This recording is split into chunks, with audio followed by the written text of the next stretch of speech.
how do you think it's gonna?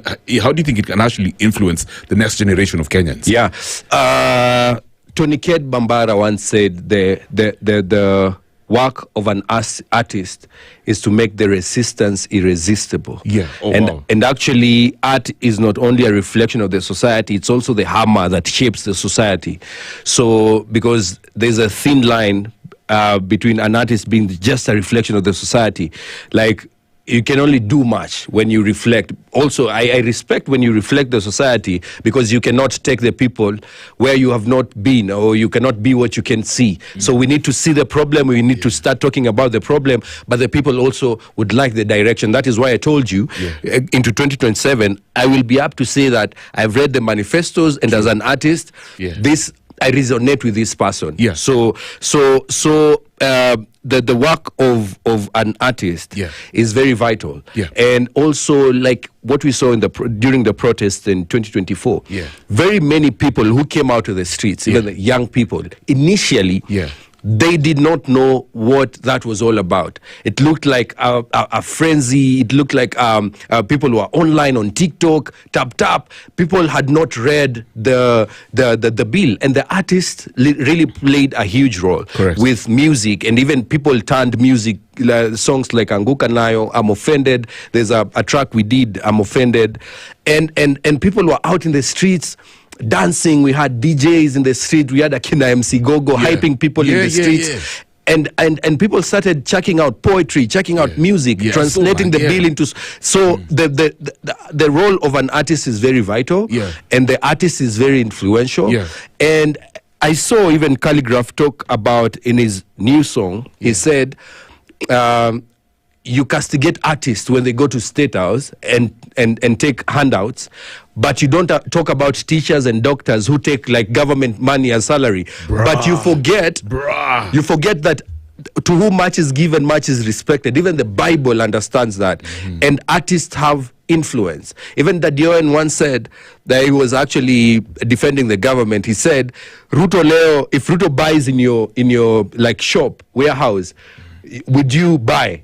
Like, why would you not want an artist perform for Ruto? Because Ruto can buy from any other shop, and people don't expect much from those shops. But people have invested their emotions, and artists have so much influence. I agree. So artists have influence, and we need to channel that influence to the right places. Yeah, so when you're writing your work, how do you decide what issues to tackle, for example? Is it through personal experience? Is it through the headlines?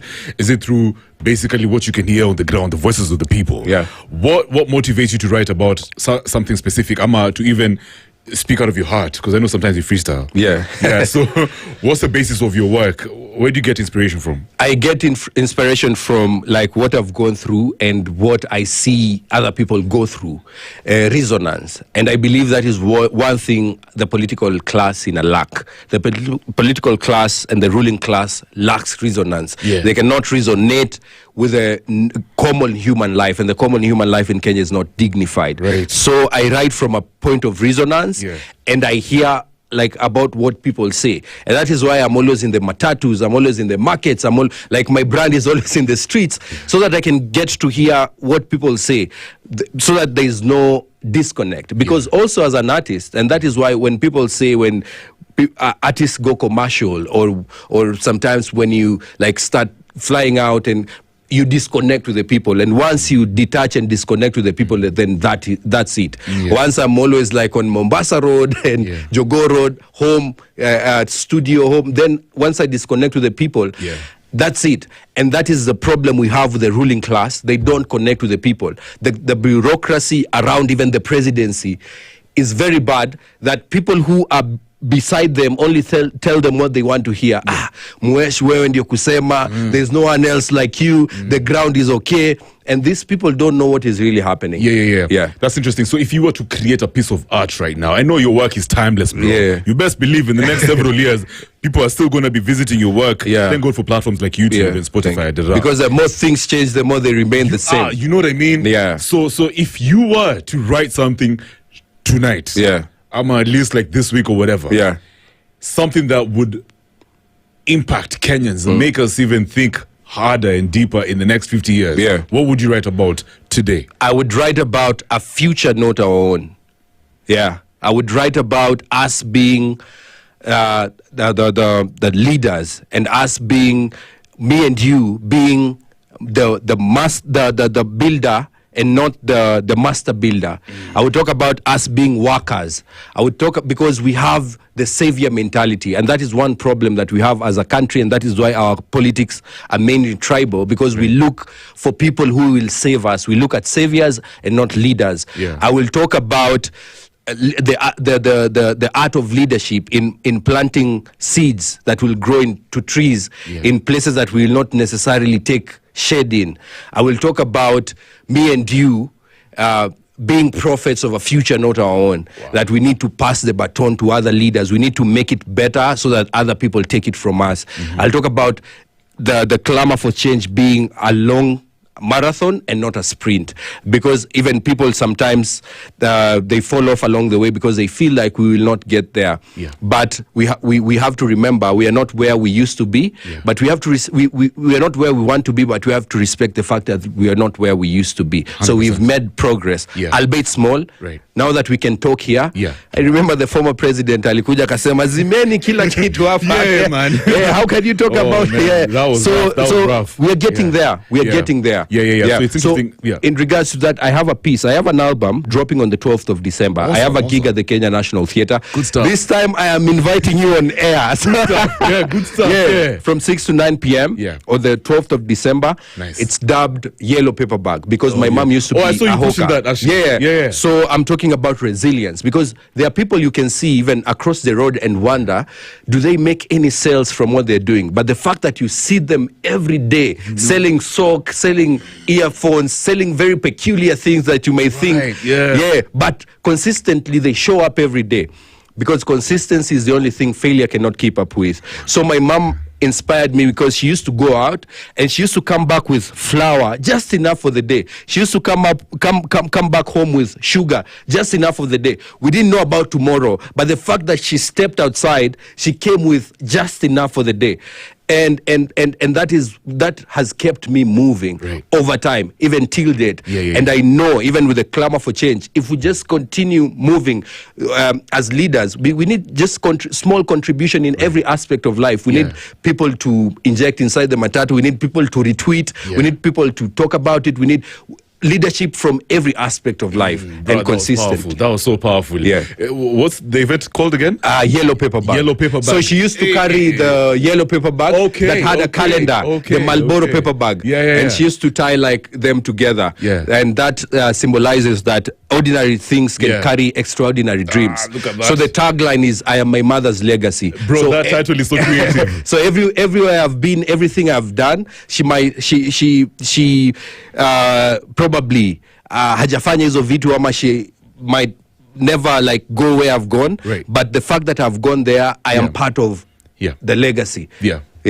So wow. So I want to go back to that story for, you know, how Calligraph was talking about artists going to State House in the name. I want to bounce off that. So when you look at the relationship between artists and government moving forward, do you think in future it's going to be more collaborative or continued resistance? Now, the reason I'm asking you that is, just the other day, for example, I even saw Itumbi, you know, asking influencers and creators and to talk good things about government projects, like the housing and was it healthcare? I can't remember which one. And because of that, they'll get some sort of compensation. Now, with that same energy, what do you foresee happening when it comes to the relationship between artists and government? Will it be more collaborative or more continued resistance in the future? You know, over time, like I said, the motive has always been keep them poor, buy them cheap. And artists should move from being ambassadors and to demanding equity in the business, equity in governance. They need to play part. Artists should not market the government. If the government moves correct, we will know. We will tell you. We will feel it. So we need to we need to be part of the. If we do, artists should be leaders. Artists should be MPs, and what they don't just need to blog about it. They need to be part of the process. They need to demand equity. Into the business. So I feel like artists over time have been used very badly to endorse Kinatano Ntena, Ben Gidai. It doesn't go anywhere because once I peg my brand with the government, anything the government does, it will come back right to me. So artists need to know the power they hold, the power of the art they hold, and they need to stand for something. They need to stand for something bigger than them.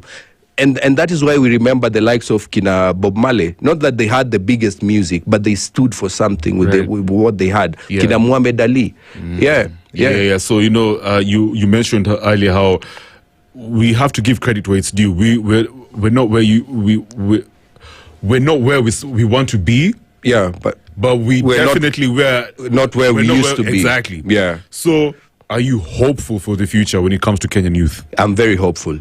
I'm very hopeful. Even if it feels like the more things change, the more it remains the same, because that is the societal problems. Sometimes it's very hot. Sometimes the youth are very cold. But the fact that we went to the street and people, it was like a universal suffrage, and people could really feel it, and people could. Like we came together. That was the biggest win, because when we started Arts for Social Change back in 2017, guys were telling us, stop politicizing arts. Why are you mixing arts and politics? And now people are talking about the social issues in their songs. People are in interviews. Artists cannot shy away from talking about them. That is very bold. So we will get there, and we are getting there. We need to normalize the conversation. As much as you're hopeful, there has to be things that worry you, though. Very many things worry me. Like the way, like what you just said, governments take advantage of young people, and because people are disenfranchised.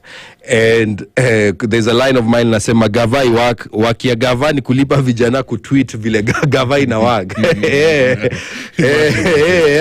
So because you find now propaganda is actually now the clamor for change and human rights has gone to digital rights, and people are activating online.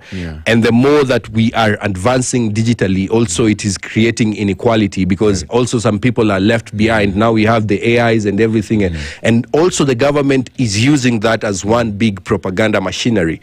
And they have bloggers and people that we think, quote unquote, are part of the clamor for change, people, quote unquote, in the movement. They are using them to push propaganda, and sometimes they can really deflate the movement, because people are rallying behind people, and that is what I'm telling. I'm really worried when people rally behind other people and looking at other people like saviors, and that is why we always have conversations like Morara betrayed us, now I'm not going to the streets, other people are getting paid, Kasmol betrayed us. It's not supposed to be like that. We are supposed to rally behind a cause, because and even if we are upholding and applauding people, even if I get applauded for amplifying, don't applaud me, applaud the act of service, because I can change, but the act of service can never change. I love that. So it worries me every time when we look for saviors rather than leaders. I love that, man. Jesus.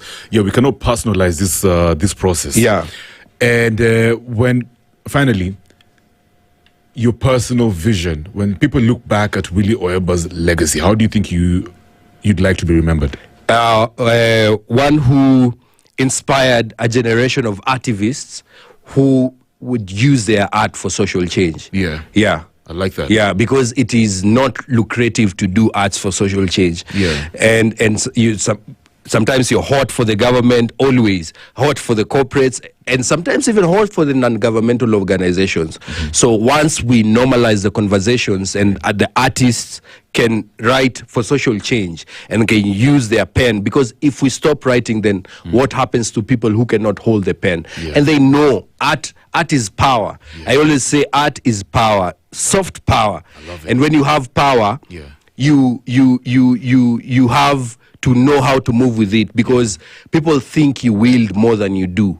So artists need to use the gift of gab, the power of their pen, to write on social change and to inspire other artists to normalize like we've normalized the genres like gengetone and urban tone. We need to normalize the conversations around social justice and social change. And I would want to be remembered as that one artist who inspired a generation of activists. I want to be a role model. People can see, other people who do arts for social change can see. So Willie can pull an event and he can speak his mind. He can pull an event. It can be totally sold out. He can get a brand ambassadorship deal. He can go to New York and come back and still speak about the same issues and not be bribed or bought off by the government. Just stand on business and also be successful as in that, because we always like just lack trailblazers and people that we can look up to.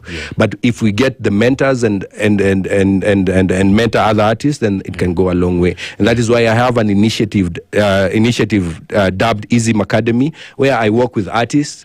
I teach them about branding, creating a community. We sell merchandise, we kick shows, and the conversation goes on then. Awesome. Dude, before I let you go, man, are you going to drop a piece for us? Yeah. You know that was the energy. That's the energy. Let you always. So, man, we're live right now. We're live right now. The one, the only, the legend, Willie Oeba. Twende kazi, my guy. Nice. So Katikati is dropping tomorrow on my YouTube channel at 10 a.m. Good stuff. Na pesa ipatikani kama witness wa ICC. Pesa ipatikani kama nywele kwa kichwa ya cabinet secretary wa ICT. Trappings of power ndio zina excite hour. Vitu kama chase gas ndio zina fascinate kina Opio yule wandae. So dear Mr. President, wewe ulitafuta kura na ukapata. Sisi tulipata rais, lakini bado tunazidi kulipa ushuru. Kwa nchi mwananchi analipa standing charges, ndio MP apate sitting allowance. Kwa nchi hakuna kazi, ma youth kila mahali mejiandika kama Flosin Mawano. Well, do you know the leaders of tomorrow are dying today? Ni guts tu hakuna, but everyone has something to say. Manifesto hope hazina, wa mothers have resorted to pray. Na watoto wa CBC nani atawafunza hiyo tumechoka. Even Rihanna doesn't want you to stay. When youth depressed, una kazi na serikali napea kazi wenye wanafaa wao retirement. So mbona una tense na hata mood ya worry? Hakuna pesa ya kulipwa peanuts. Siku hizi kila mtu anauza njugu. Hao viongozi si wenzetu, wakati wa kura ndio watakumbuka kutuita mandugu. Na serikali ingekuwa inajali what we say, then parliament ingekuwa na headphones na sio speaker. Mchana wanalala kwa bunge na usiku wanataka night allowance, ndio maana wanaita pay slip. So during reign ya Zakayo, the middle class amekuwa one bullet away from being a hashtag. Talk is cheap. Fortunately, citizens cannot buy that because wako $1 away from the poverty line. IBC ndio iko na price tag. Our moms wako one demolition away from kulala njaa to kulala nje. Huyo makanga ako one police stop away from kulose another finje. And every step of governance is a step away from humility. There's nothing to smile about when I know I am one stray bullet away from being a statistic. Na degree ni makaratasi tu. Now to put food on my mama's table through poetry, I have to be sarcastic. Nasema Kenya, life ni short na siongelei kinyasa. Na akaunti ya mwananchi ni empty kama akili ya mwanasiasa. The president is talented in the art ya contempt of court. The law is very clear. His conscience is not. Sijuzi muliona. Small fish akibreak the law anakujiwa, lakini big fish akibreak the law, Nurdin Haji. Haji. Ladies and gentlemen, Willie Oeba. Yeah. Oh my God. You guys, thanks for coming. Thank you so much for having me. You're a real one. You're the real one. Tomorrow you have Dofan. Nice one. Always watching. It will be fire on Solid Eyes. He's a dope guy, man. Very dope. Very dope. Yeah. One of the people I look up to also. He started poetry way before I did. So I watched him do his stuff. He's very good. He's also a photographer, a poet. Yes. Amazing.